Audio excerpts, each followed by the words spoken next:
guys, and welcome back to my channel. Today's video is going to be about something that I have been facing ever since the day I got pregnant. Yes, it's been a long time since I've been pregnant. I am almost at the end, but you won't believe it. The number of people, the number of friends, aunties, old aunties, young aunties, my mom, everybody has some two bits to give you. They all come with some free advice. By the end of it, by now actually, I figured out one thing, that pregnancy comes with free advice. It's a package deal which you can't let go of. I mean, it's hand in glove. You will have people coming and telling you things, some of them so bizarre that you actually wonder, is this even true? Does this actually happen? Does this even exist? And you're like, really? Really? And then you land up Googling it and basically you go crazy.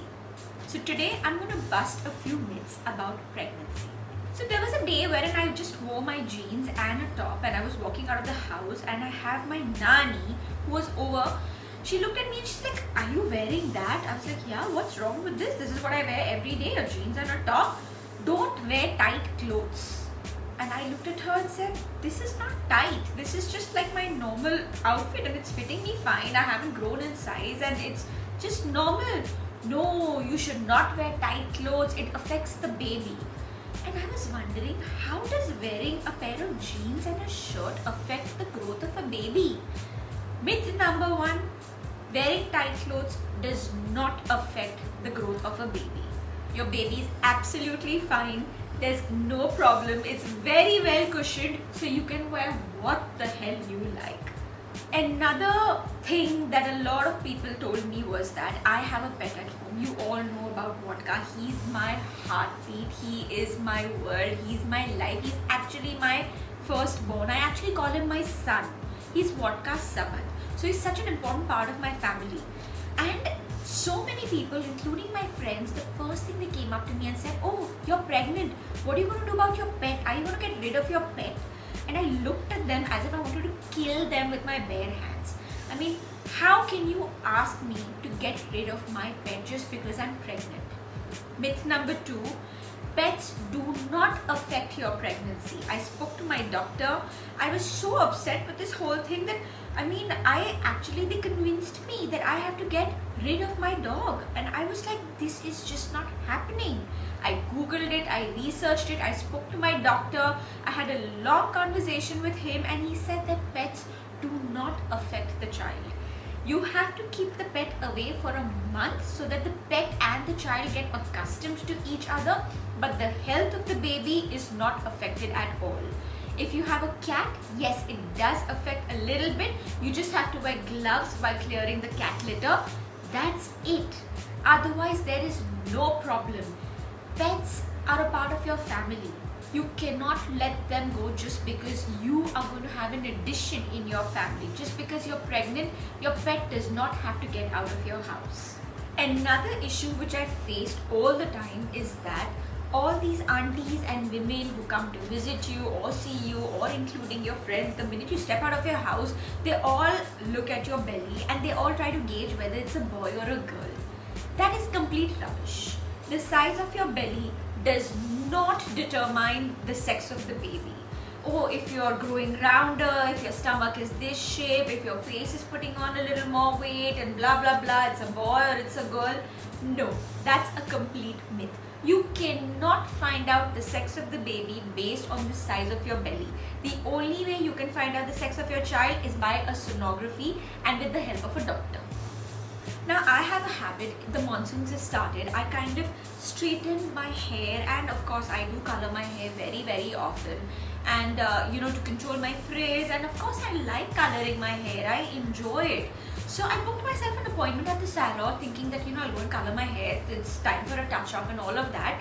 So I booked my appointment and then suddenly I get another issue was made out of it saying that how can you color your hair? You're not supposed to color your hair, you're not supposed to chemically treat your hair, you're not supposed to do anything of that sort. And then again I started wondering, how does coloring or straightening my hair affect the baby? There is just no connection. I was told that the fumes and the chemicals and the procedure and all of that is harmful for the baby. Again, I was puzzled, I was shocked, I was like, okay, again, I fell for it and I cancelled my appointment. And then again, I spoke to my doctor and he said that there is no relation. You can do absolutely what you want. You can color your hair, you can straighten your hair, as long as you're in a well ventilated room. Like if you're in a salon or even if you're doing it at home, if the room is well ventilated, there is absolutely no problem. The fumes make you sick in terms of nausea. It does not affect the baby at all. When you're coloring your hair, do ensure that you use ammonia-free color, of course. That is something that we all follow by because it does not harm the hair. But in terms of harming the baby, nothing at all.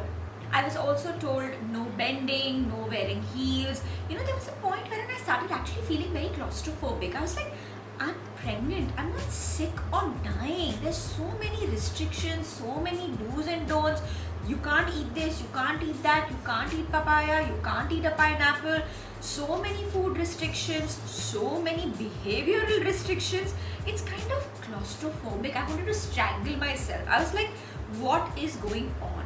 I actually made a list of all these issues and you won't believe it, it ran into pages. I'm not exaggerating, it actually ran into pages and I was like, what the hell is this? How can anyone follow each and everything on this list? It's next to impossible. I would have no life. I would be depressed. I would be like, oh, I can't eat this, I can't do this, I can't wear this, I can't go here, I can't go to a crowded place, I can't be wearing heels, I can't be doing this, I can't be eating that. It was just so irritating. So I sat myself down. I asked my doctor each and every question.